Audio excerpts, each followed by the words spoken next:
Here you go. All right. Top speed.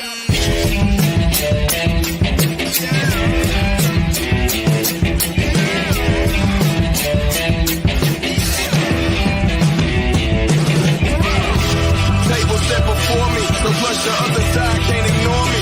They just wanna join, say Lord you would change up. Maybe you should flip a coin. They got the trophy waiting for me where I'm going. Put that banner up. The skills here are so intact. I travel to the future when I step back. Hang time like the dock and you might be stacked. But to stop what we got, man, you might need Shaq. They think our confidence is arrogance, but that's just fact. Destiny yelling how we look if we don't scream back. We are cream of the crop, the top tier. That's why they beating on the drums, cause the champs in here. Yeah. Oh, just look at the seats. Yeah. You would never get in on our level. We go here, we would never settle. So we raise high here, we call it heavy metal. Giving no breaks, yeah, beat on the pedal, top three. Up for any challenge you bring. See the results of the last group that challenged the team. Efficiency is high when you challenge the ring. Matter of fact, hold his L and clean. You deserve it. We don't just dominate, we serve it. No guesswork here, we certain. You see the wins and start flirting. We put a ring on it, where's the curtains? Ready. They got me saying I'm hungry. Just look at this piece. You would never get in on our level. We go here, we would never settle. So we raise high here, we call it heavy metal. Giving no breaks, yeah, the feet on the pedal, top three.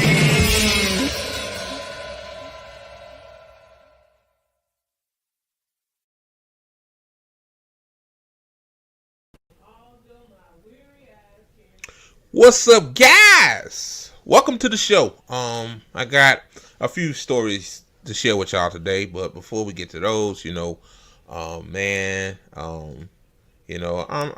mood has been weird. Like, I have some moods I have sometimes where I don't trust nobody. Even people that are supposed to be my allies, I don't trust them. It's me, it's not them. I don't know. I just feel like. I don't know. I just get that weird feeling like some people just be bullshitting. Like, that's all I'm gonna say about that. But how y'all doing today on this wonderful Saturday? Welcome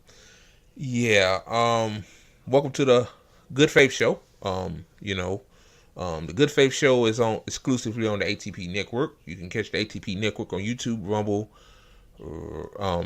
Rumble, Twitch, and Twitter. I almost said Rockfin.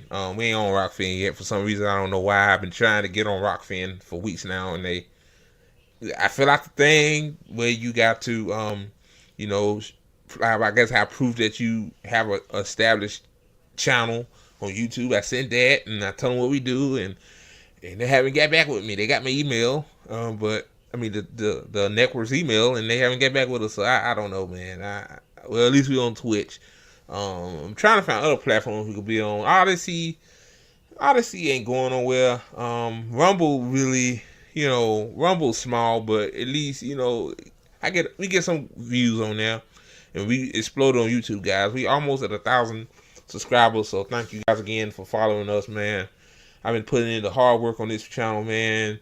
Like, being a producer and the founder of the network is hard as fuck, y'all. Like I do everything, the tech stuff, the thumbnails and uploading the videos. I do all that stuff by myself, but I don't complain because, ain't no point in complaining. I like working. I like working with this shit. So, yeah, it makes me happy. And, and also too, shout out to Damien and Smurf. Smurf not on the network, but he's a contributor, I guess you could call him. Smurf, man, that's a good dude, man. Yeah, if y'all don't follow him on Twitter, I should make a banner for him. I keep forgetting to do it.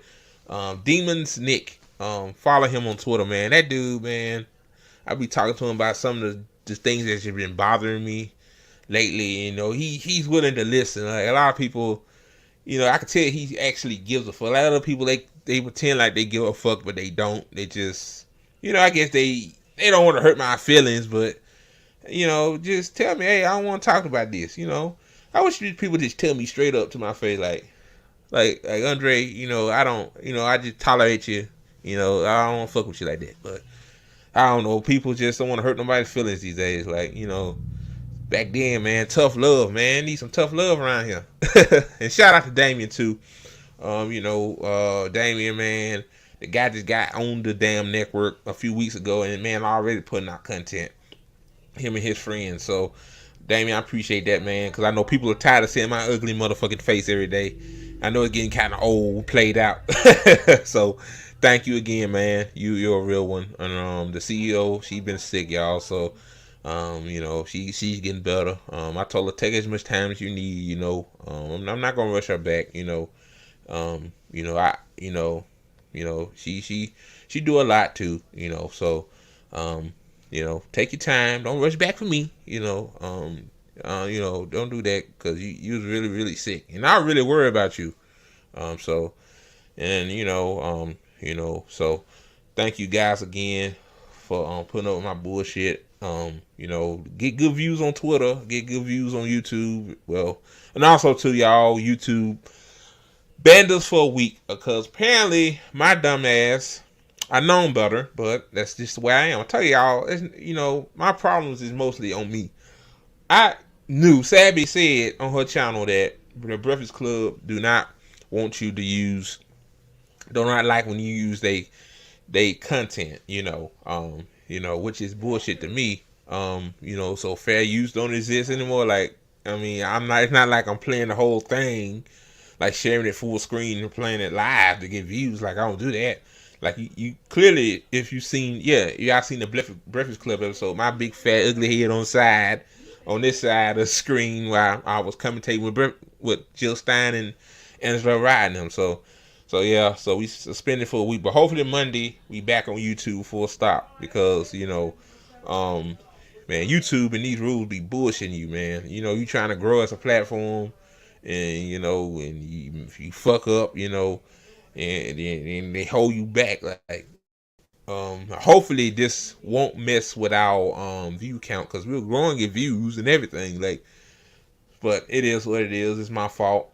I own the mistake, and nobody's fault but mine. Same with Ballgate. Yeah, I know some of y'all remember Ballgate. YouTube gave us a content warning.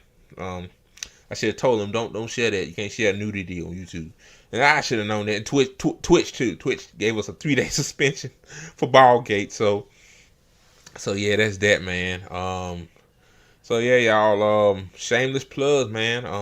Follow the ATP Network on Twitter. The handle is at ATP Network 247. I know I haven't posted shit on there yet, but hopefully I will soon. And Trina Pants, she still needs our help. I keep calling her Trina Pants. That's her Twitter handle, Trina Pants. Trina needs help. She needs to lead the domestic violence situation. So donate to Trina. Her GoFundMe link is in the description below the live stream if you watch it on Rumble. It's not on YouTube, but if you're on Rumble, click on it. If you're on Twitter, go to my profile. And also too, y'all, if y'all can't donate, retweet it, man. It need more than 30 fucking retweets. Like, come on, man. It should have 100 by now. All these people follow me. I only get 30 retweets. Like, come on, man. I know Twitter suppressing me, dog. Right. I know y'all like me, so y'all do. Oh, it don't matter, man. I gotta give a flower to Damien, man. He putting in the work, man. I want to pay him. I will eventually. I'm gonna try to pay, him and some other people some for doing this. This ain't this. Nobody should. I don't believe it's free work. So, excuse me, y'all. But follow Damien on Twitter. His other accounts got nuked by Twitter. That's his handle on the bottom of your ticker, Thano1490, and donate to Damien via Cash App, DC Thano14. That guy, he does the work, man. He always on me, DM me like, hey, how you do this? Hey, can you name it that? Yeah, that's good, That's what I want from a network. I want people to give me ideas and stuff like that. But it is what it is. We moving on. And also too, y'all, go to GazaFunds.com. Gaza Funds is a website where all these GoFundMe's have been vetted, so it's not a scam. Some of you people on Twitter, man, y'all think everything is a scam. Donating to a politician is a scam too, but okay, But Gaza Funds is not a scam. The organizers do not get no money from this. Just go on the website. It show you the spotlight campaign. Then on the top right, click on menu. Then go down to all campaigns, and it show you all the GoFundMe's. What you can do is do like what I do. Every day you find one, you read it. You might get a little emotional to it, or just share it to your Twitter. That's all you got to do. Like it's just that easy. But again, go to GazaFunds.com. And also to y'all, like the video. Like if you're on Rumble, like the video. YouTube, when this goes on YouTube next week, like the video too. And Twitter, like the underneath the live stream. Like it, y'all. Like the damn video. Man, y'all just be every time be like, I'm crazy, but damn, man, we need more exposure. So yeah, y'all, that's why I've been on here longer, man. I just had to get some things off my chest, man. Thank God for Smurf, man. Smurf, man. When I be talking to Smurf that day, I probably would have fucking exploded. But I'm grateful for Smurf, grateful for Damien, I'm grateful for Maria Farmer. Y'all, she came to my rescue one time when we did this. Me and the CEO, we did some stupid shit like talking to trolls, like it's crazy thing about the troll era when we start doing content like this is, well, like I kind of miss it, but I look back at it again, like these people just hate my guts and just want to call me the R word and artistic. Like I am artistic, but it is. But Maria, she came to my rescue, man. She, that's a real person right there. Nobody else did, but Maria, she came to my rescue. I never really seen her like that on Twitter because I have so many followers, but that right there, when people do that, man, just come like out of nowhere and defend you from a fucking stupid ass fucker troll. That's a real person, man. So yeah, y'all. Let me get to the first story. This Mark Robinson situation. Lord Hammers, it is messy. So yeah, y'all. Here's this is from CNN. It's talking about the Mark Robinson. Apparently the background story on this guy is that he's currently the lieutenant governor of North Carolina. Now he's running for the governor of North Carolina, and then then all of this shit came out about over the years, saying that he's a black Nazi. Bad. It just. Oh man, my thoughts on I'm finna make the screen bigger here. Right here. The Candace Owens, the Jason Whitlocks of the world, those are two examples. They have the same energy, like, they willing to sell out, for white clout or for money. And that's what in Mark Robinson's case is for position of power, which he's not going to get because his opponent, the last poll I checked was on News Nation, the motherfucker is losing by 10 points in the poll. So, and then after this shit came out, yeah, I think Mark Robinson is toast. The article right here says, I'm a black Nazi. North Carolina GOP nominee for governor made dozens of disturbing comments on porn form. Yeah, there. We'll get to the porn form, but look at this, y'all. Right here. This is his pages, man. Like, I'm a black Nazi. Oh my goodness. But anyway, it says Mark Robinson, the controversial and socially conservative Republican nominee for governor of North Carolina, made a series of inflammatory comments on a pornography website message board for more than a decade ago.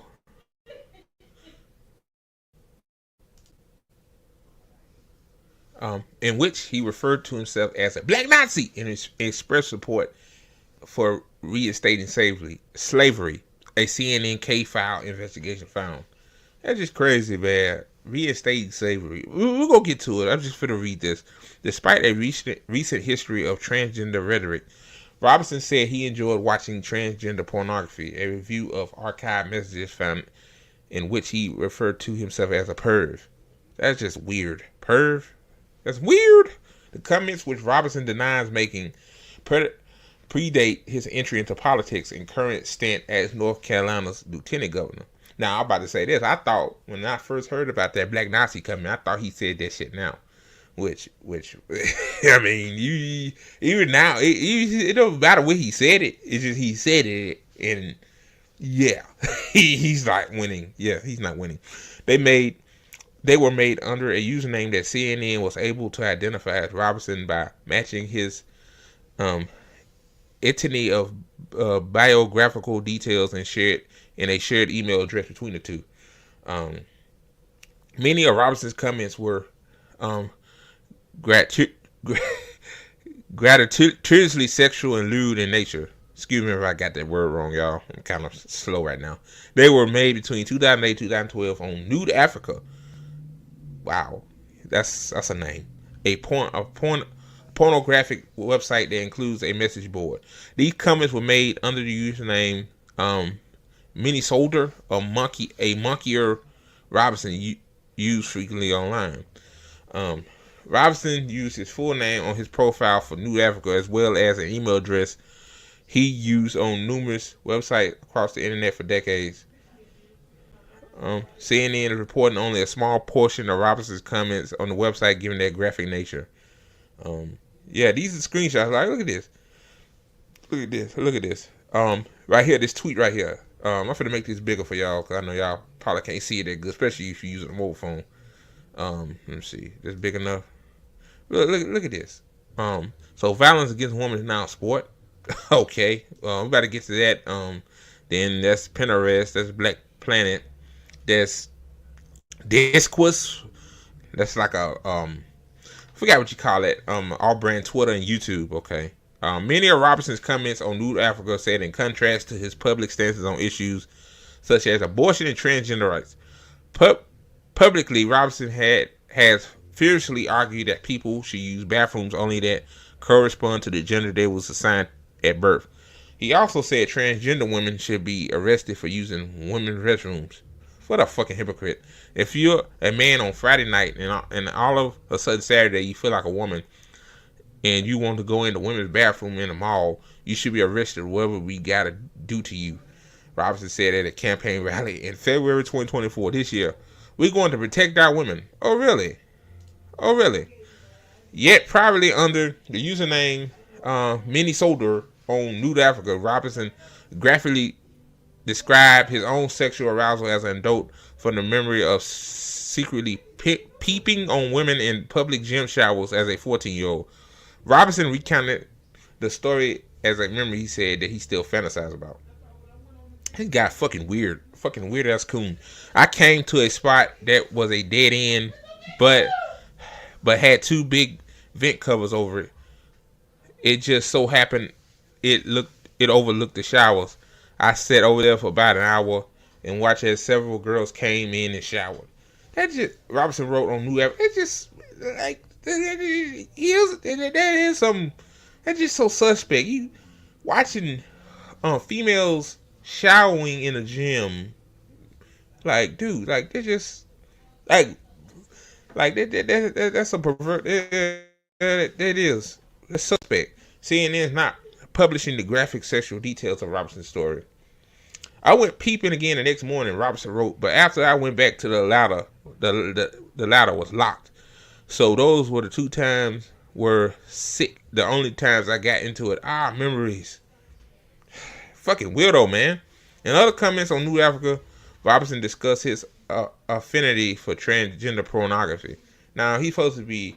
Now, he said you should be a transgender woman should be arrested for going to a woman's bathroom, but he has an affection for transgender pornography, which, you know, if he likes transgender pornography, that's him. But my thing is, like the rhetoric, he changed your stance on it just to satisfy your base. I like watching tranny on girl porn. That's fucking hot.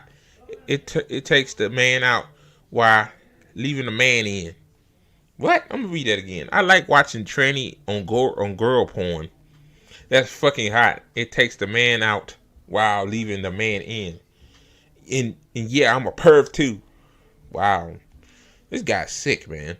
In an interview with CNN on Thursday, Robinson repeatedly denied that he made comments on Nude Africa. Of course he gonna deny it, but like CNN, you say shit on social media. See, apparently the Mark Robinsons of the world don't understand how social media works. Once you say something, and if you don't delete it, you fuck. But even if you do delete it, somebody got screenshots of that shit. Like, even if you delete it, still on it forever. Like, whatever you say on social media stays on forever. If let's say if I run for office, they go pull up my fuck Israel post. So, yeah, they gonna say I'm an anti-Semite, which is a lie. This is not us. These are not our words, and this is not anything that is characteristic of me, Robinson said. Presenting in the litany of evidence connecting him with the Minnesota username on Nude Africa, Robinson said, I'm not going to get into the miniature of how somebody manufactured this. These scandalous tabloid lies. Okay. Dude, let me go back up. Dude, this is you, right? Right here. And this is your username. Like, come on, dude. Look. Like, that's not lies, dude. Just own up to it, man. If you own up to this shit, well, GOP is a cult. Like, the Dummies is a cult. Like, they gonna vote for you, but, if you try to get the quote-unquote independent vote, yeah. Especially if they sensitive about transgender issues and racism, yeah, you fuck. CNN first reached out to Robinson Tuesday morning with evidence connecting him to the comments on Nude Africa. It took his campaign 2 days to respond and issue a denial. Wow. If it take you 2 days to respond to your comments on Nude Africa about you liking tranny porn and, you like looking at girls in the shower when you're 14 years old, butt ass naked, Yeah, that means you did it. But you just trying to play Captain Sabo. Like, usually when allegations come out, it'd be like an hour or 2 hours. The motherfucking PR team come out, a publicist come out with a statement. But it is what it is, During his interview with CNN, Robinson repeatedly said the issues that face North Carolinians were more important than what he called tabloid trash. And he steered the conversation towards attacking his opponent in the race, Democrat Josh Stein. Okay, yeah, Josh Stein. That's his opponent that's winning 10 points in the polls. The state's attorney general. We are not getting out of this race. There are people who are counting on us to win this race, Robinson said. Okay, he says a history of controversial statements. Oh, boy. Yeah, this is going to be a long one, y'all. Hold on. Campaigning for lieutenant governor in 2020, Robinson advocated for a complete abortion ban without exception. He later expressed regret in 2022 for paying his now-wife to have an abortion in 1980. So let me say this. Maybe, I don't know why she got the abortion, maybe because you didn't want to take care of a child at the time. I guess, you paid for it, so obviously, you probably have some occasion there. Or she probably, her medical provider told her, hey, he says, now campaigning for governor, he says his support for so-called heartbeat bill that would ban abortion in a heartbeat is detected approximately 6 weeks with the exception for rape, incest, or health of the motive. I wonder why he changed his stance on that. Maybe because abortion is, most of the people agree with abortion. Like, but writing as Minnesota on Nude Africa in December 2010, Robinson said he did not care about a celebrity having an abortion. I don't care. I just want to see the sex tape. What a fucking weirdo. Robinson wrote in another thread, commenters considered whether to believe the story of a woman who she was raped by her taxi driver while intoxicated. In response, Robinson wrote, in the moral of the story, don't fuck a white bitch. Wow. Robinson, who became North Carolina's first black governor if elected, also repeatedly maligned civil rights leader Martin Luther King Jr., attacking him in such intense terms that a user accused him of being a white supremacist. Get that fucking cummy bastard off the National Mall, Robinson wrote about the dedication to the memorial to King in Washington, D.C. by then Barack Obama. I'm not in the KKK. They don't let blacks join. If I was in the KKK, I would have called them Martin Lucifer Coon. Robinson responded, yeah, but you said that you're a black Nazi and you like slavery, so yeah, you are in a part of the KKK, Mark Robinson. And leave Martin Luther King out your motherfucking mouth, dude. Like, have some respect for a fucking, have some fucking respect for a civil rights leader, man. Holy shit. CNN's reporting on. Now you don't have respect because you just a fucking clout chasing ass coon. CNN reporting on Robinson come a few weeks after the assembly at North Carolina Digital Publication, or excuse me, y'all. It's one of them days. Reported that Robinson frequent local video pornography shops in the 90s and the 2000s. The story cited 6 people who interacted with him saw him frequent the stores in Greensboro, North Carolina. A spokesperson for Robinson called the story false and a complete fiction. Oh man, I mean, that's crazy. Like man, this guy love to get his pornography on, huh? Despite earning the full endorsement by former President Donald Trump and the North Carolina Republican Party, Robinson faces an uphill battle in the race for governor against Stein. Robinson's story of controversial remarks include mocking school shooting survivors and his past support for total abortion bans without exception for rape and incest, and disparaging the civil rights movement have been a consistent theme in the race. Recent polling shows Robinson losing to Stein. Now this is his ass right here. I'm gonna play this video. Why not, right? Hopefully it don't echo.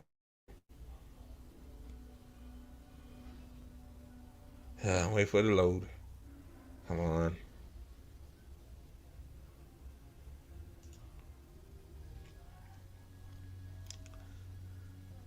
If it ever load. Oh man. Come on, man. I went to the doctor and was told I had stage 3 cancer and I would most likely never carry another baby. Because of this breakthrough trial funded by Stand Up to Cancer, I was able to welcome a beautiful baby girl. Help push cancer research further at standuptoccancer.org/cures. Lieutenant Governor Robinson, thank you so much for being willing to talk to us. I think we'll just jump right into it. Do you deny that this account is...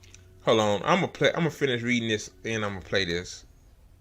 It says on the Nude Africa website, both comments in his profile, Minnesota, offered numerous details that align precisely with Robinson's personal history.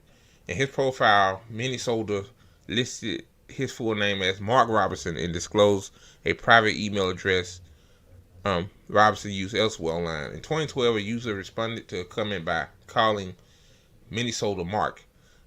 Minnesota mentioned in 2008 being married for 18 years, which corresponds with Robinson's marriage to Yolanda Hill in 1990. In 2011, Minnesota wrote he had been married 21 years.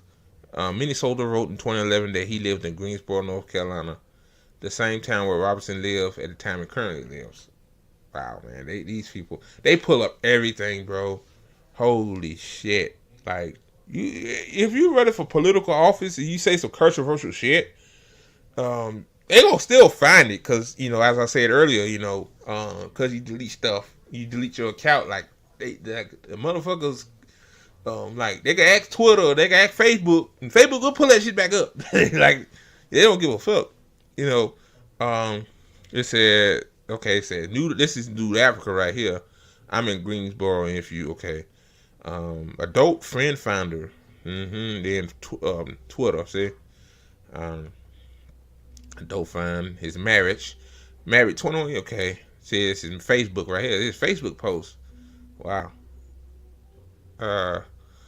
In a post in 2012, Minnesota, say Mark. Why they said Minnesota for? Mark said he served in the military in the 1980s during the same time period as Robinson. In his sexual graphic comments detailing watching women in showers in 2011, Mark wrote that his mother worked at a historically black college and university, HBCU. Robinson's mother worked as a custodian at North Carolina A&T State University, an HBCU located in Greensboro. Well, she still technically worked there. I mean, wow. Both Minnesota and Robinson often post about the same topics online, including reviews for remote control helicopters. They are attracted to specific celebrities in their favorite Twilight Zone episode. The email address associated with Mark on Nude Africa was often used by Robinson elsewhere online and social media. On the commenting platform Disquist, a user who joined in April 2011, features Mark Robinson's photo under the username Minnesota. Usernames and email addresses from Disquist were officially leaked online in 2017. According to the company, CNN confirmed that Robinson's username Minnesota on Disquist shared the same email address as the one used on Nude Africa. Robinson's Disquist page also linked to the black social networking site Black Planet. The web archive shows a user named Minnesota described themselves as a 40-year-old in February 2009, the same age as Robinson at the time, and living in Greensboro, North Carolina, Robinson's hometown. Let me see. Robinson had frequently used the username Minnesota elsewhere on the internet. On X, the platform formerly known as Twitter, Robinson once used the Minnesota username. According to the screenshot he shared on Facebook in 2018 in the data and Robinson's old tweets, a YouTube playlist for a username Minnesota. Damn, they got his playlist. That's crazy. Features exclusively videos of Robinson. On Pinterest, a user, excuse me, y'all, I yawn a lot. Minnesota lists his name as Mark Robinson. The Minnesota username has also posted reviews of products and places Robinson has also publicly recommended. On Amazon, a username Minnesota reviewed product. Damn, CNN boy, god damn, they reviewing this guy's Amazon. How he got Amazon? They got his Amazon reviews. They got YouTube play. Like, god damn boy. View products frequently shared by Robinson on Facebook, including remote control helicopters and same email address and username used on Nude Africa. Also, left reviews on Google for 2 local businesses Robinson later posted on Facebook that he used. Robinson's unique choice for language further links to the Minnesota outlets on the pornographic forums. Common phrases as "gaga maggot," "dunderhead," and "I don't give a frog's ass." And I don't give 2 shakes of it were used by both Minnesota on Nude Africa and by Robinson on his personal Facebook page. Yeah, damn. That's right there. Yeah, phrase. Wow, they got his fucking phrases. Like, wow. Now, this is the part that pissed me off. Now, the other shit, I mean, they damn, I bet they got this man, how many times this guy, wow.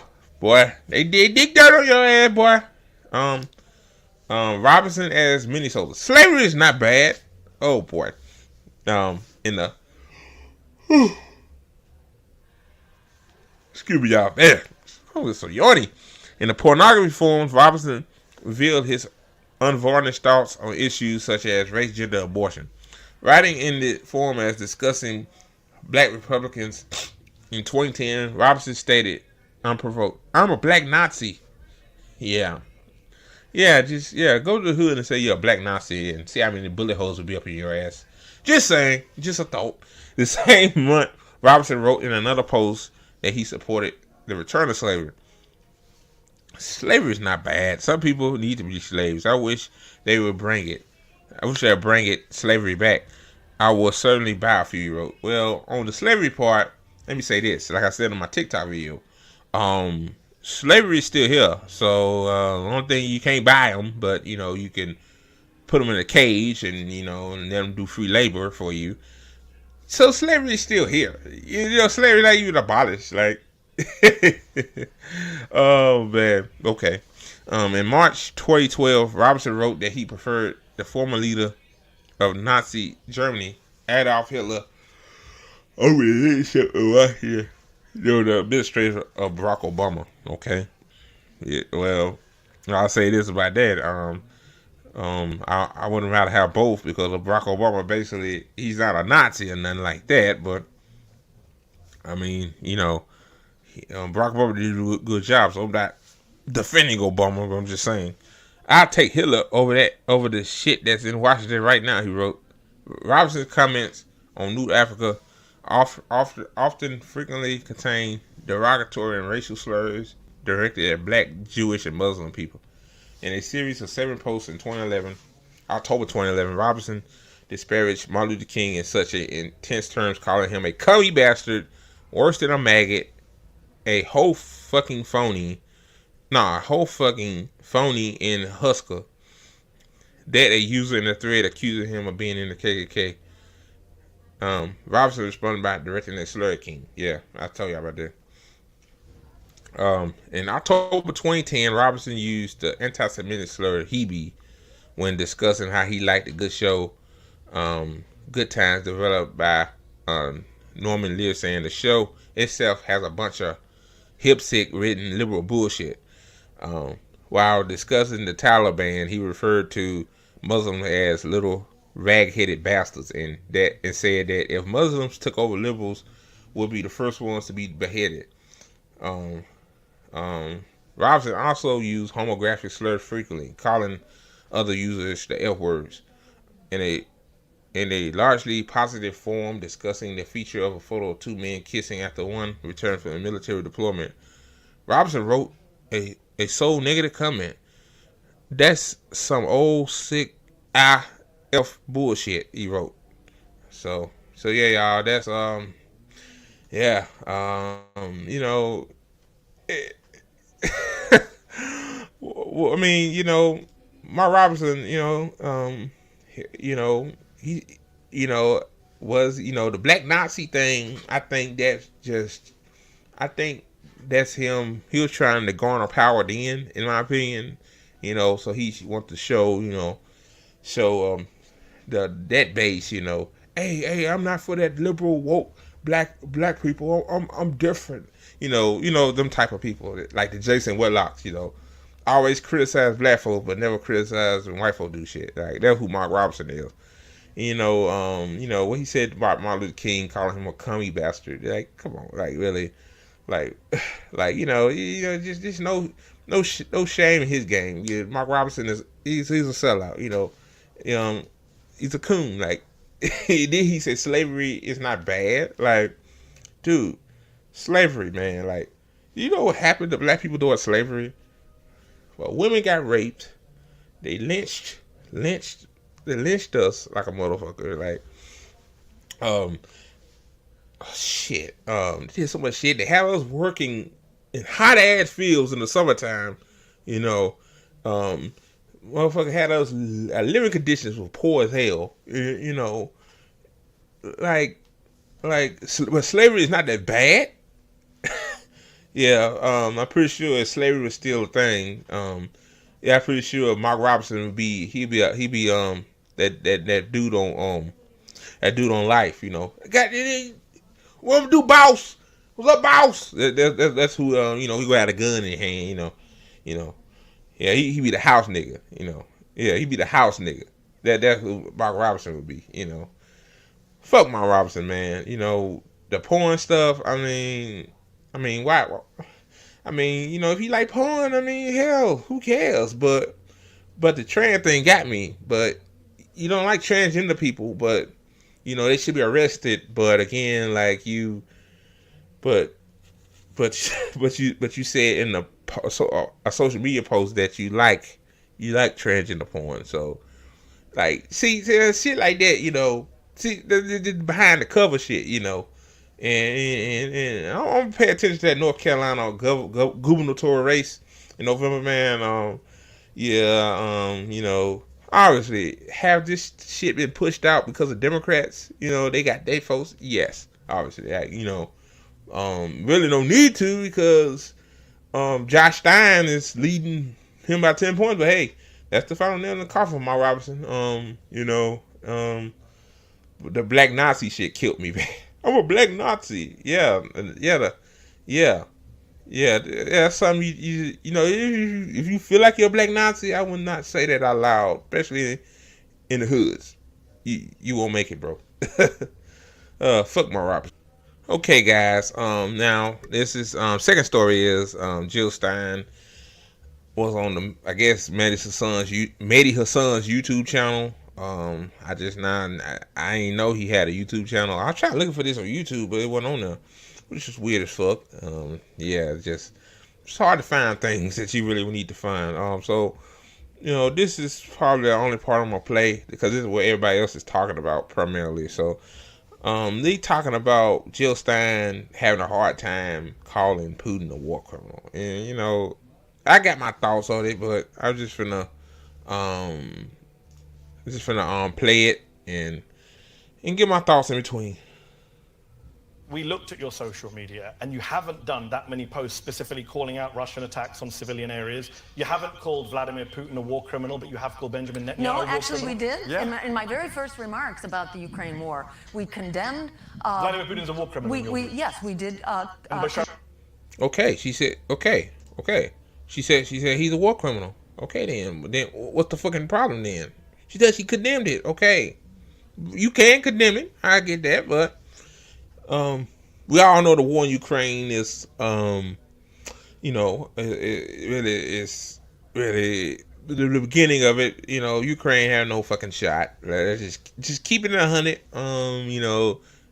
Like we could get to the backstory, like Ukraine asking they trying to expire their visas quickly so they could come back to fight. The men could come back and fight, which shows you that this war was over before it started. But but she said she said we condemn Putin, but okay, what's the fucking problem then? I see everybody talk about this like Assad's a war criminal. Yes, in so many words. Yes, we have said as much. So you called Netanyahu one, which I think he is. Oh, but absolutely. Is Putin a war criminal? So what we said about Putin was that his invasion of Ukraine is criminal. It's a criminal and murderous war. And he's a war criminal who should be on trial. Well, by implication. You're struggling here to say something very simple. This is why people... Thing is, y'all talking about Putin. Putin ain't no good guy, but Joe Biden is a war criminal. We won't talk about him and her son, Kamala Harris. She's a war criminal too. She's vice president. She's a war criminal. Donald Trump, Obama, Bush, all of those people are war criminals. But Putin, you call Benjamin Netanyahu? Yeah, obviously Benjamin Netanyahu was a war criminal. Duh. Wow, it took 40,000 women and children, innocent women and children, to realize that. Like that, just you ain't gotta be a genius to realize that. But she says she condemned Putin. She condemned him with the war in Ukraine, which I think oh my God, man. Ah, Media son.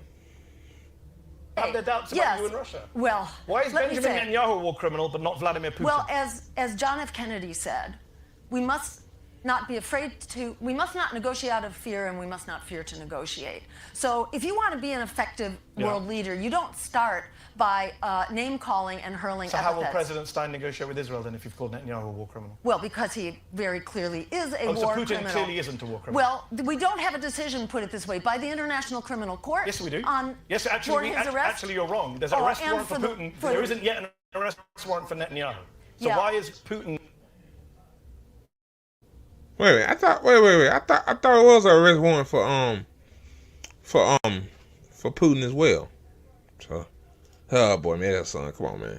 Not a war criminal, but Netanyahu is. Yeah. I think they're both let me say this.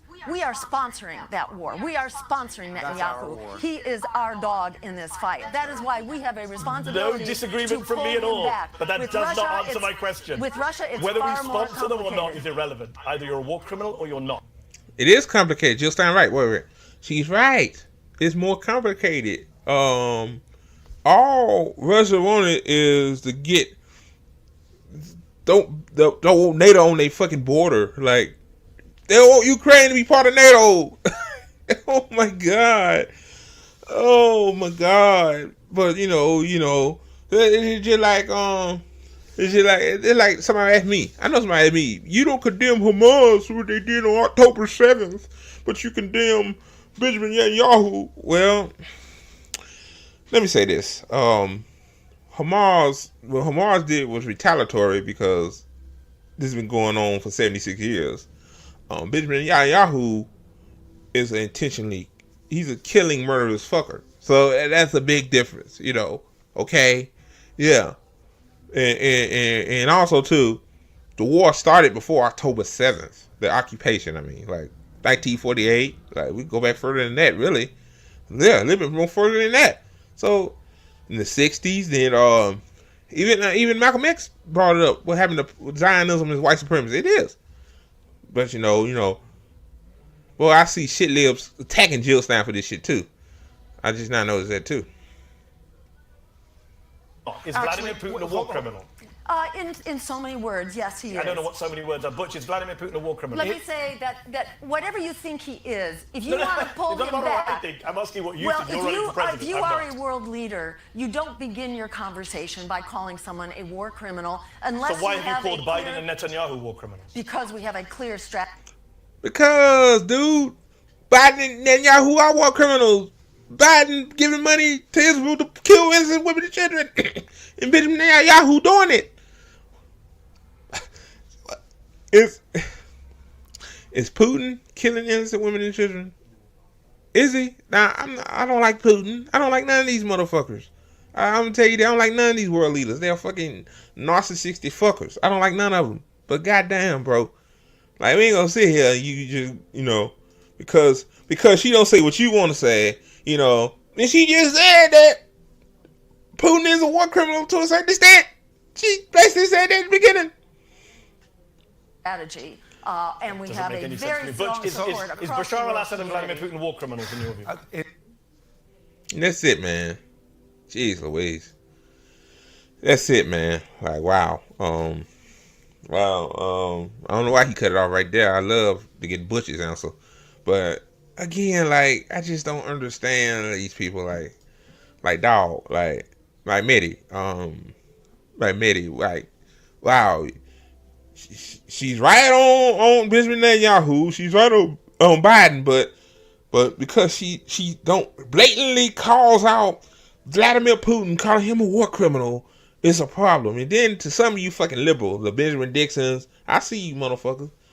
Sam Seelers too. I think I seen Sam Seelers say something about this too. See you motherfuckers too out there.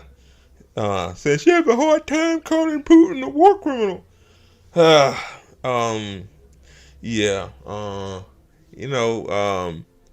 people on the left, we obviously know the answer to that, right? We know how y'all feel. The fucking shit lives.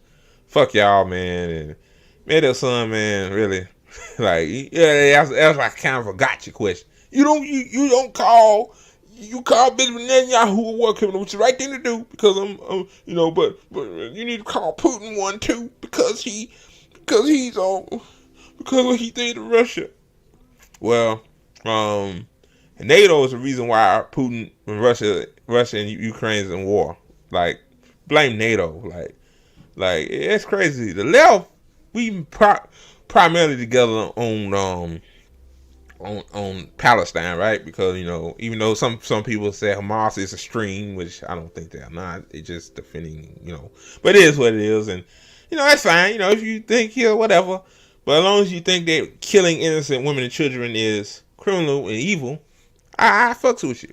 But with the war in Ukraine, I seen from day one, like, I remember some of these motherfuckers on the left, man. Like, well, left. I gotta stop using these labels. Some people that claim to be on the left, like cows. I remember they were hard on Russia, like it's Russia's fault.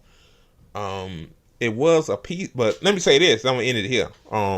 With the Ukraine thing, Russia thing, it was a peace. It was some kind of negotiation to not have war, but blame the UK, United States, found a way to fuck that up. So that's where we are today. So Boris Johnson, before his ass left, Boris Johnson in the UK, him and Biden too.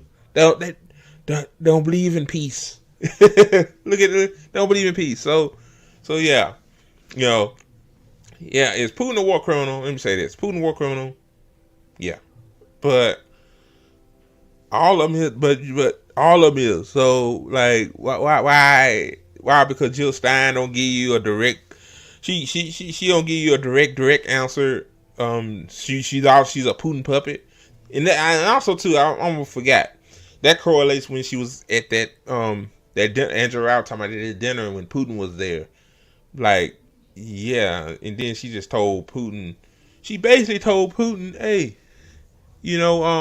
shit, I forgot already." Oh man, see, that's why people probably think I'm a damn dumbass motherfucker. She told Putin ass. She said want world peace. She advocated for world peace. So yeah, she does whatever Russia tells us to do. That's a lie. That's a lie.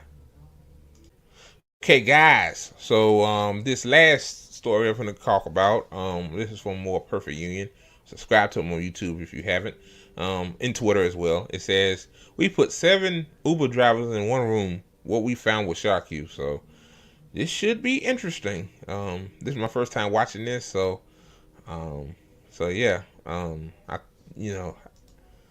It should be very interesting. All right, I'm going to play it now. Stop talking. Why does Uber win? Well, because it's rigged in their favor, right? In 2023, a law professor published a paper with shocking implications. Her research found that tech firms like Uber and Lyft were using secret algorithms to dictate what drivers earn, based on factors we can't even see. She called it algorithmic wage discrimination. And this technology, or revolution, isn't restricted. Yeah, algorithmic wage discrimination. Yeah, that sounds like just another ploy to fuck over the laborers, the drivers, right? Yeah, just another way for Uber to profit more. It sounds like to me. To rideshare companies. Once that technology is in there, they can raise prices. On a hot summer day, I want a lot of ice cream, I want lemonade. They're running low, they can raise the price. The price of milk, even your paycheck, the very fabric of our economy, all controlled by invisible and unaccountable algorithms.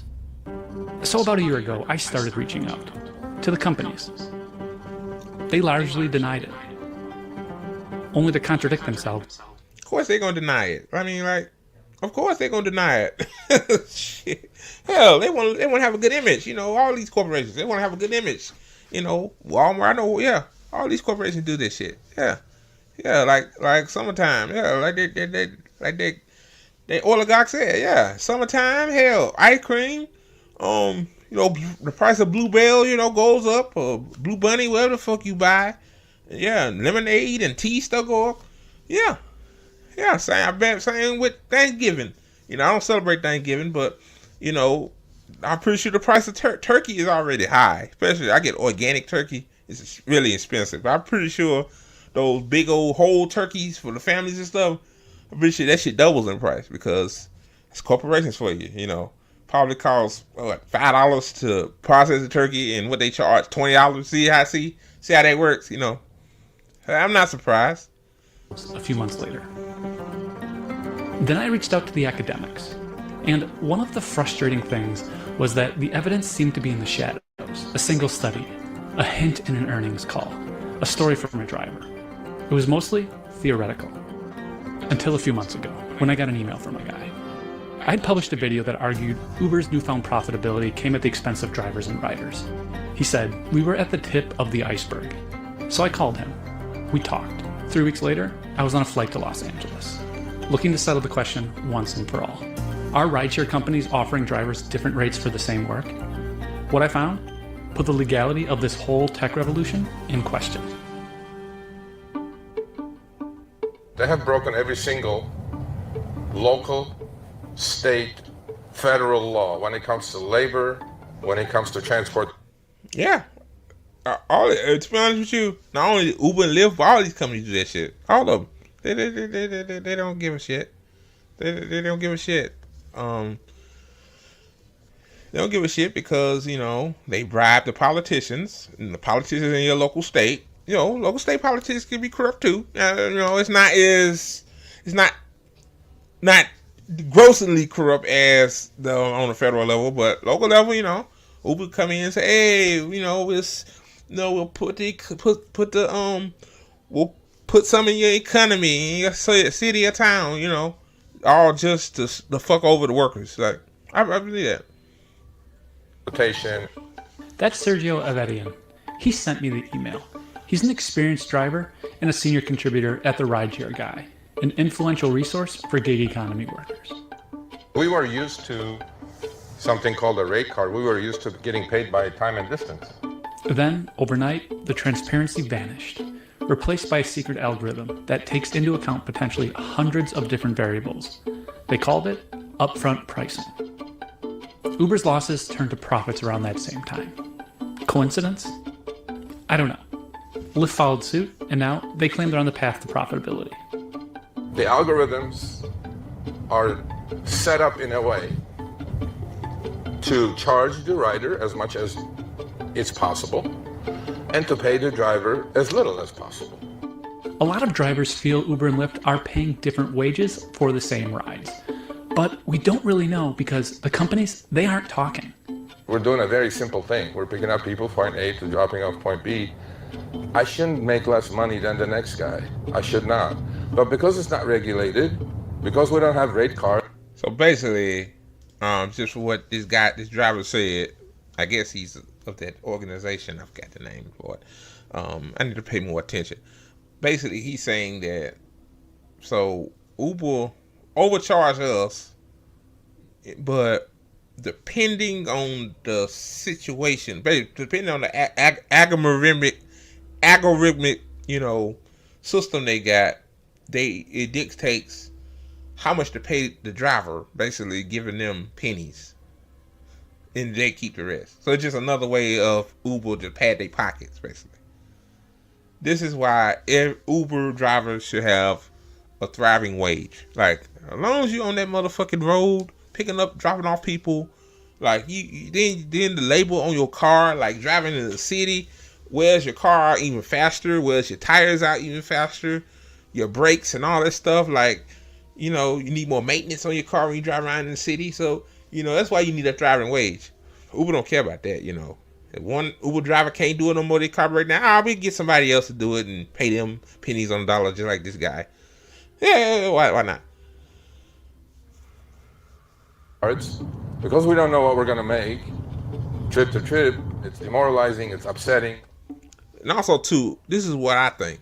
I think Uber should have upfront, it should have a thriving wage agreement with the drivers, all the drivers, and then the delivery drivers, too, in case we get back them. Telling them, hey, you going to make, how many hours you going to work a day? If you work 4 hours a day, you get this much. You work a whole day. Like some of these people be around the clock. Like, I talked to someone when I was in Atlanta and New York, and they do this shit all the time. Like, they don't do nothing else. Like, a lot of people work a full-time job, maybe like a 9 to 5. Then, the evening time is when things get hectic and more people need more demand for these rideshare companies. So, that's when they think they can, take more advantage of it. But again, like, yeah, AI algorithms, man. Oh man, this fall of the American empire is near. So with Sergio's help, we decided to test it. We called 7 experienced drivers to a high traffic area in Los Angeles with the sole purpose of testing if rideshare companies are paying different rates for the same rides. At the start, each driver will activate their screen capture software, open up the app, and place their phones on the table. Why the table? Sergio has done similar experiments, and the rate disparities were blamed on location differences. When the experiments are done, the drivers will send their screen recording to Sergio's team, who will then sync and analyze the fares. And then we're going to see what's really going on.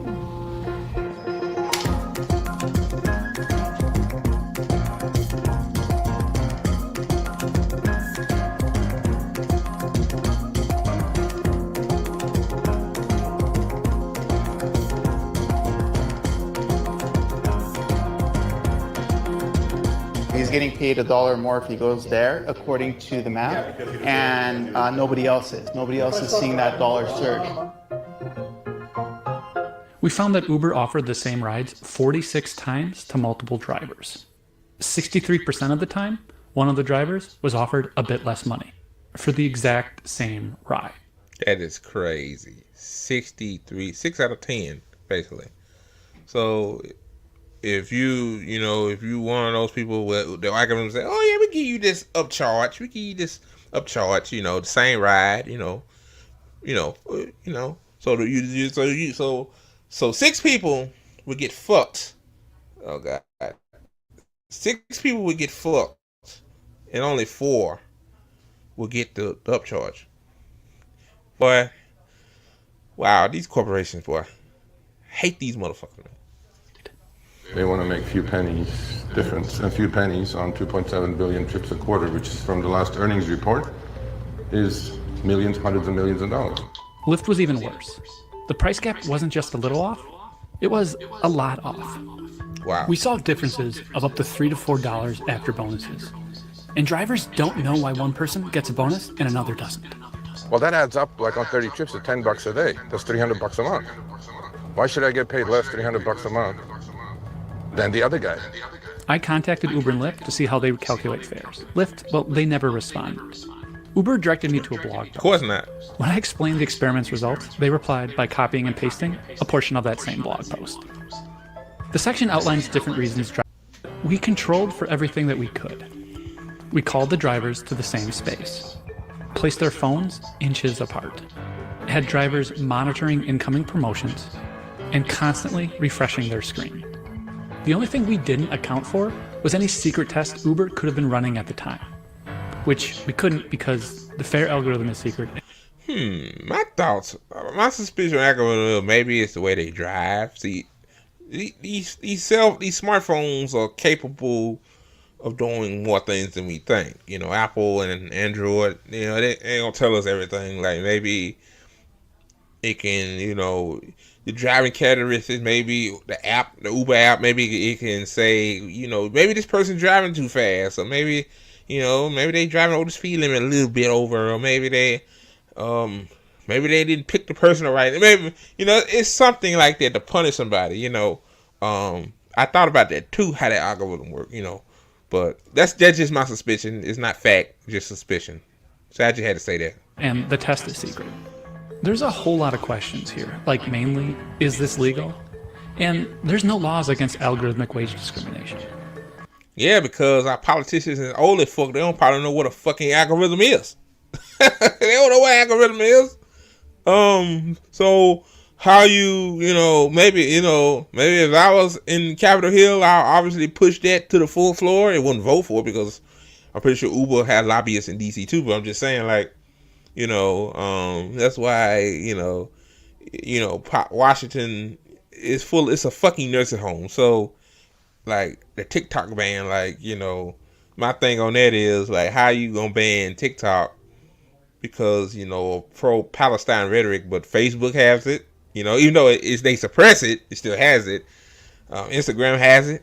And Twitter has it. So, you gotta ban all of them then, because of, anti-Semitism and, in China, oh yeah, the big reason is China, but Uber, man, yeah. I thought about that. Maybe it checks the way they drive, the way they pick up people, and obviously, like me, I probably would not get the extra promotional benefit, because, but it's just interesting. That article I mentioned at the start suggests that opaque algorithms can easily facilitate violations of anti-discrimination laws. Uber denies this, but their own research reveals a glaring disparity. Women drivers earn 7% less than men, potentially due to algorithmic wage setting. Wow. Wow, gender discrimination. Wow, that's I'm not surprised. That's that happens everywhere. To be honest with you, like at work, my mama worked at a school district, and a man worker at her position would get paid more. Like I think a couple of bucks more than the women. And the women, to be honest, work the hardest. But yeah, so the algorithm is sexist. Is the algorithm sexist? Seems that way. But there's an argument that the entire business model is illegal. From our perspective, Uber's and Lyft's business model is based on control without responsibility. That's David Seligman. He's the executive director of Towards Justice, a legal nonprofit that defends workers from corporate overreach. In 2022, the organization helped lead a lawsuit on behalf of 3 rideshare drivers. The lawsuit says if you are not an employer subject to and accountable to your workers under the labor laws, then you are powerful firms that are abusing your power under state antitrust, competition law, and unfair and deceptive acts and practices laws. David is describing the cognitive dissonance rideshare operators have when classifying drivers. They want to have it both ways.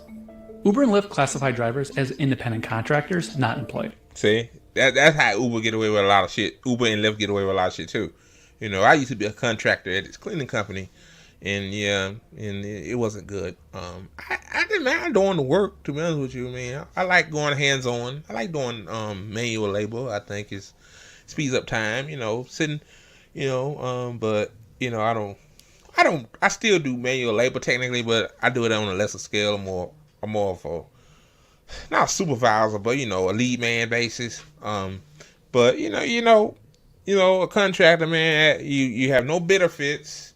If you get injured on the job, your ass is going. Like, even if it's the place's fault, you work at. Like, I worked inside of a plant. If it's their fault, you fucked. You treated like shit. You have no rights. So by Uber and Lyft laboring these workers as contractors, they don't have certain rights. You can't form a union as a contractor. Because I used to be a contractor. A crucial distinction. As an employee, you're making money for someone else, which means benefits, protections, and a boss who can tell you what time to show up. But as an independent contractor, you're supposedly making money for yourself, with no benefits or protections, but freedom. You're your own boss. Yeah, by the way, guys, I wasn't an independent contractor. I was a contractor to another person, but we didn't have our own place of work. We worked at another plant. Yeah, I had to say that. Same way. Yeah, even it don't matter if you're an independent contractor or you work through an agency. You still have no benefits. Like, you fucked. If these drivers are, as you say, independent, then they need to have true economic independence. We allege that the companies have denied them that economic independence, most importantly, by taking away their ability to set prices for themselves. But right now, Uber and Lyft set prices for riders and wages for drivers to maximize one thing: their own profits. Drivers are left out. Uber and Lyft are saying, we're not one company, right? We're just a platform, and all of our drivers are independent business people. Under our antitrust laws, they need to have the economic independence to set their own. You should, yeah. I 100% agree. Yeah, they should set their own fucking thriving salary, wage, or whatever. Because they're the ones that, driving is a dangerous thing. It is, because I know, if you drive, but like safety risks involved with this. I hear a lot of stories. I'm not gonna get into that because it don't correlate with this. This is just like an experiment about how Uber drivers are getting screwed over. Your car, where that's your only car. Most of these drivers is their only car.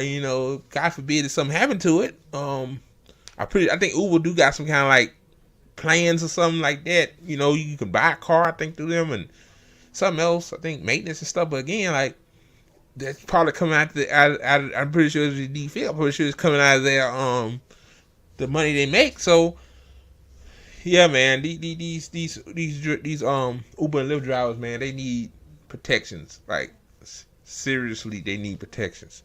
And they need better protection. They need economic freedom. Like, they should set their own wage, Like, these corporations make billions of dollars per quarter. Billions upon billions upon billions of dollars. And these workers, how much they get? What he said, $300 a month? Like, come on, man. You should get more than that. You should get triple that. Fuck that. At least. Own prices. We heard something similar at our roundtable discussion after the experiment. Every participant wanted to be an independent contractor. They like the freedom. They also want Uber and Lyft to treat them like actual independent contractors. When I don't have a control over the pricing and you keep calling me an independent contractor, there's something very... You know, I just thought about this. Oh, I just thought about this too. You know, yeah, like, you know, independent contractor, like somebody fixes your house. You hire them, they're a contractor. But, you know, that's like me telling them, that's basically Uber basically saying, hey, I'm going to pay you $50 to put this roof up and you know, and put some gutters on my house, which, you know how much all that shit cost, the labor to do that? Let's say I buy the materials though. Even if I buy it, I still gotta pay the contractor to come over and put it on. Like his time, his labor, the risk, the safety risk, all that stuff I gotta consider. So I'm gonna pay him way more than $50. You know, I tell him, how much, man? You know, I hope, you know, you negotiate. Okay, you negotiate, right? You know, there's a little negotiation going on. Because you don't want them to charge you $18,000. No. You know, maybe a couple of grand, you know. Yeah, a couple of grand, you know. Depending how big the house is and stuff like that. The gutters plus the roof. Yeah, a couple of grand, you know. You know, then if he got workers, it's going to be more. Let's say maybe he got a couple of more guys with him. Okay, maybe 5,000. You know, I don't know. I'm just getting a number out of my goddamn head here. So yeah, y'all. There's nothing wrong with being an independent contractor. I think they should have. I just think it should be independent contractor with fucking benefits and more free economic freedom, like that lawyer said. You're wrong with that picture. And for drivers dependent on the rideshare platforms to make a living, it's hard when you're making under minimum wage. Especially for people that do this full time. In California, they're working 70 to 80 hours just to put food on the table, which is really, really rough. And you look at who's on the board of both of these companies, it tells you that we have nobody on our side, right? When the general counsel of Uber is Tony West and he's the brother-in-law of Kamala Harris, then... Of course! See what I'm saying? See? She put him on, you know. Yeah, of course. Of course, corporate executive. Of course. Well, I mean, that right there, you know, they're all you need to know. Like, of course you ain't got no allies. Like, I don't know why it's people that do this. You know, I don't want to call them, I don't want to, you know, disbarge them, but these corporations, these jobs, they don't love you, man. They using you. Look what they doing to corporate. They got this algorithm now that both Uber and Lyft is denying to fuck you over. Like the same rides. If you 6 out of 10 people, a lot of people say over 50%. No, it should be more than that. Like, yeah, 6 out of 10 people get a bump in they pay, and the other 4 get fucked. Like, yeah, that you know that's a decision they made. Like, you know, their PR team is good. Of course, their PR basically a bunch of liars. They say, no, basically no, that's not happening. You know, we try to be fair and transparent. Fuck that. Wow.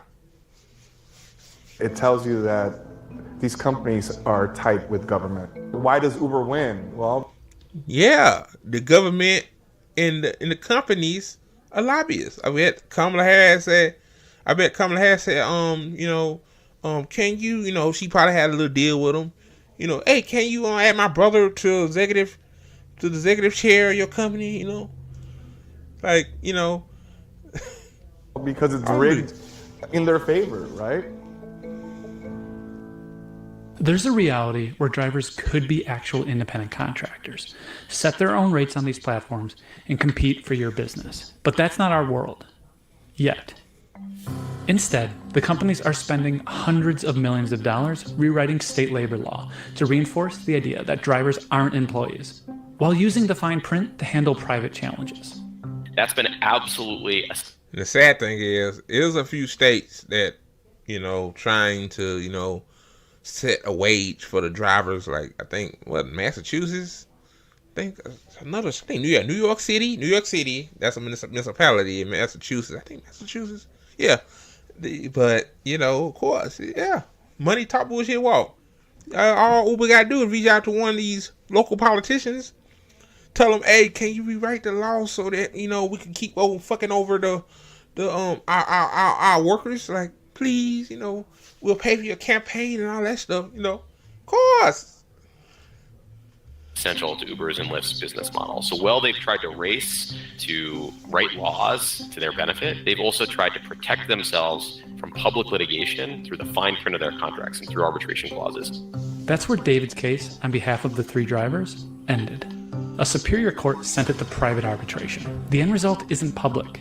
We should also be clear about is just because you're exempt from laws governing, you know, for example, unemployment insurance premiums, that doesn't mean you're exempt from antitrust laws and competition laws. Federal and state enforcers aren't subject to forced arbitration agreements. They can investigate and bring enforcement actions against these rideshare companies. It's likely also a violation of state competition law, especially in states like California that prohibit vertical price fixing. So the California Attorney General's office would also be in a...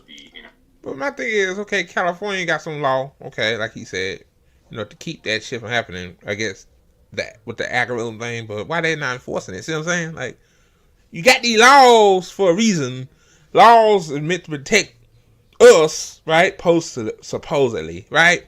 You know, but you're not enforcing it because of what? Uber is lobbying in the California General Assembly, local government? Like, yeah.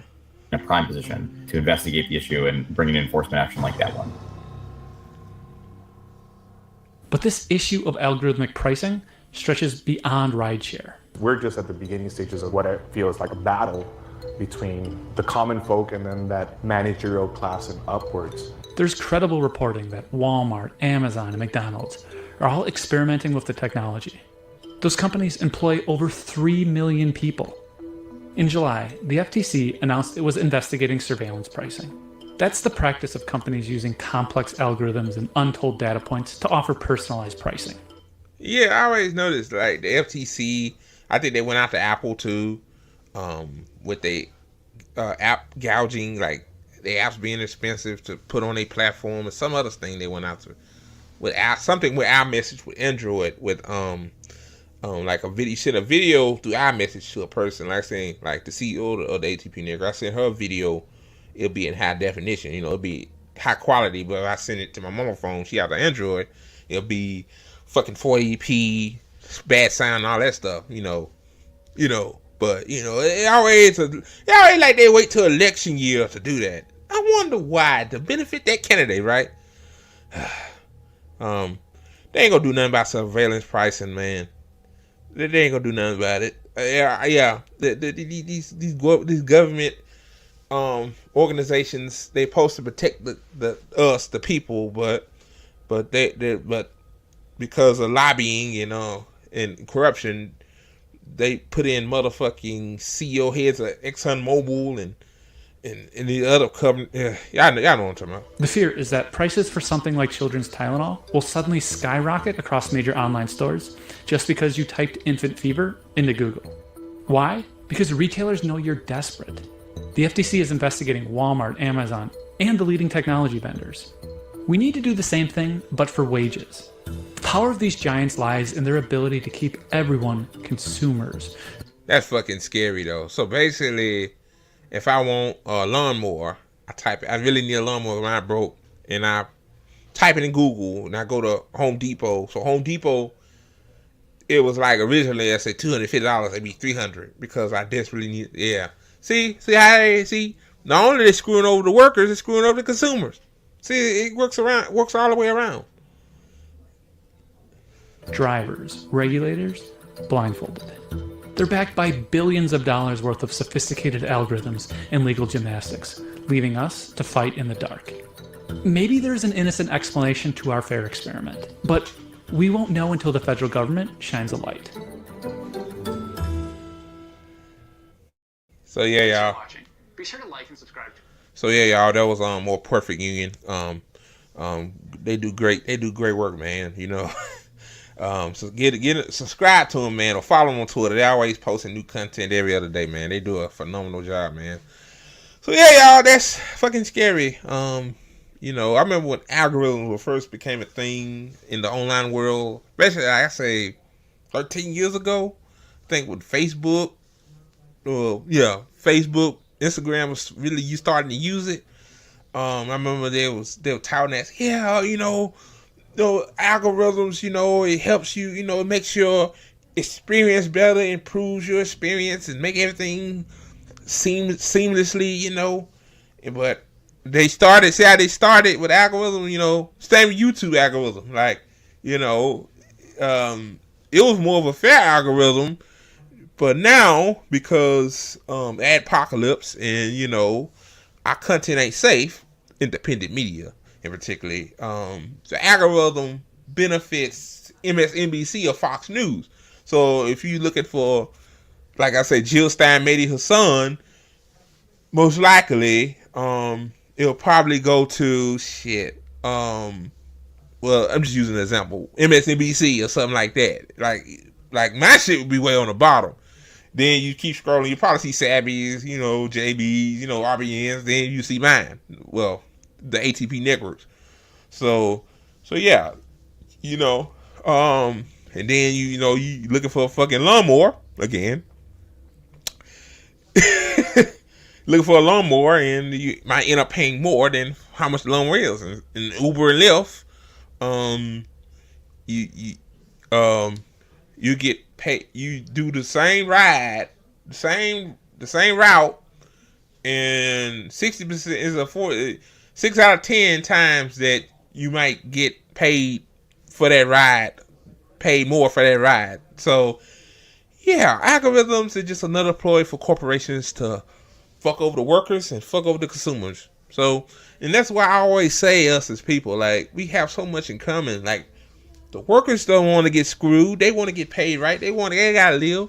And the worker and the consumers, we buy this shit. Without us, the workers wouldn't have a job. And without us, without the workers, the workers need the consumers. So that's why we all need to get together and form a general strike. So you want a general strike to stop all this shit, because it's going to continue. It's going to keep happening. It's going to keep happening. I'm telling y'all, man. We arguing on Twitter or Facebook or whatever fuck you be on over who tweeted this or who said that or who fucking, I don't like this person because they toxic. We need to put all that shit aside, man, and start coming up with solutions. Like my boy Slater said, shout out to him, man. If you watching this, he says, people talk about the problem, but what are the solutions? At this point, we should be talking about what solutions we all should come together. People ain't gotta like me. I'm not much of a likable guy. I'm a quiet taste. I say I'm not. People look at me and they see me as weird, which they right, but I'm willing to work with you, on something because, I can tell that you are genuine with the issue. You willing to work with me, hopefully. So yeah, y'all, man. We just, us on the left, man. We need to get together, man, and stop all this infighting, man. Like, it's getting out of hand, man.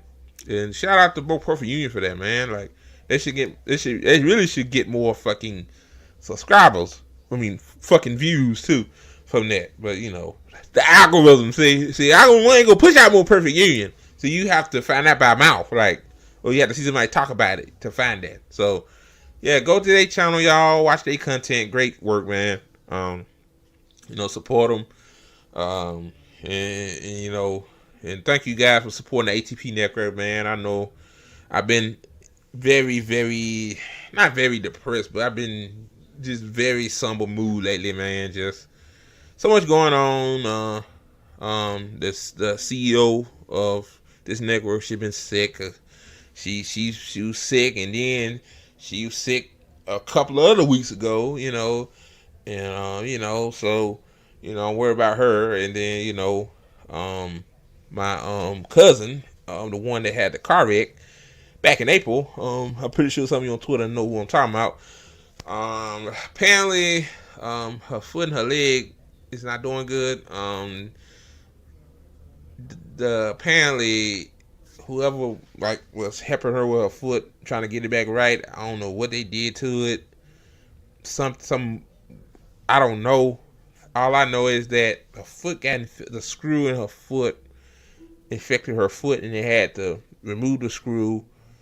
And she's basically trying to, how you say this? Trying to fight the infection, but the infection like it's not trying to wane. So we don't know how that's gonna be. No word on amputation, and then I don't think it got that serious yet. So if you pray, keep her in thoughts and prayers, man.